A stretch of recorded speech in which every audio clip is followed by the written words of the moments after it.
বক্তব্য রেখেছেন এবং বিভিন্ন বক্তব্য শুনেছেন, আমাদের একটি বক্তব্য শুনেছেন, আমাদের বক্তব্য শেষ হয়ে গেছে। এনি কেস শোনার পরে কোর্ট কোনো স্থগিতাদেশ দেন, অর্থাৎ গ্যাজেট তারা যে গ্যাজেটকে স্থগিত দিয়েছে সেটা স্টে করেন। কোর্ট একটা অবজারভেশন দিয়েছে যে নির্বাচন কমিশন স্বাধীন, যেহেতু সাংবিধানিক প্রতিষ্ঠান, তারাই এবারে সিদ্ধান্ত নেবে, তাদের সিদ্ধান্ত চূড়ান্ত হয়।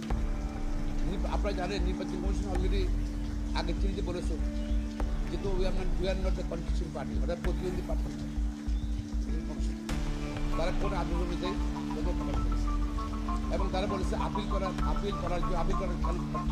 বলছিল তারা বলছে প্রতিষ্ঠান বলছে যে যেহেতু তারা পার্টি না এবং এখানে কখনোই কন্টেস্ট করে, পার্টিরা কন্টেস্ট করে নির্বাচন মামলা করে, আর আপিল করার জন্য কোনো হেতু পাবে, অর্থাৎ কোনো গ্রাউন্ড নেই, তারা আপিল করবে,